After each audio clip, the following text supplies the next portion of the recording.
And we have Steve Kornacki back now to dive into the all-important gender gap in the presidential race. So, Steve, take it away. What type of impact will the gender gap have in 2024? Yeah, Kristen, big question. Two ways to look at it nationally. Look at it this way. In 2020, Trump won among men over Biden by 5 points. In the polling this summer, in the month before Joe Biden dropped out, a little before and after effect here, Trump was running 12 points, you see here, above Biden this summer in the polling.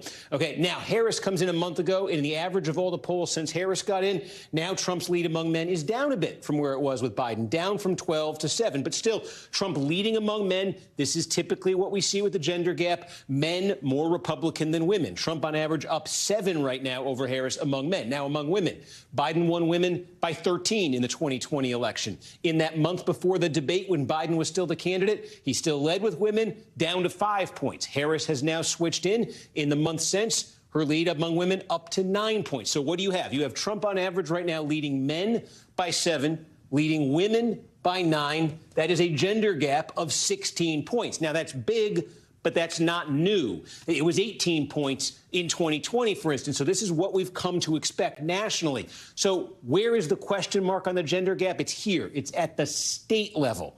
Here's a series of battleground states. This is all one pollster, the New York Times and Siena. These are all from last week. One set of polls, one pollster, but check some of these out. Michigan, Trump by 20 among men, Harris 28 among women. That is a gender gap in this poll of 48 points. Wisconsin, Trump 17, Harris 24, 41 points. Georgia, Trump 20, Harris 10, women, 30-point gender gap.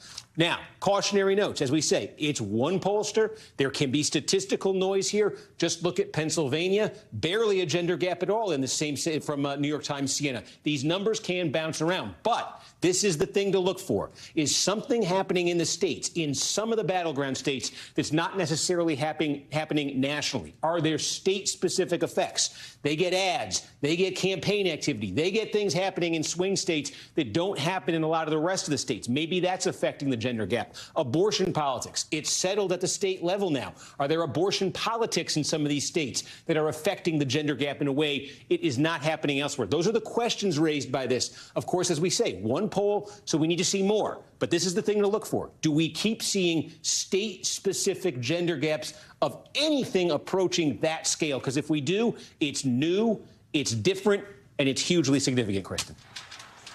Wow. All right. Steve Kornacki, you certainly did put a fine point on it. Thank you so much. Thanks for watching. Stay updated about breaking news and top stories on the NBC News app or follow us on social media.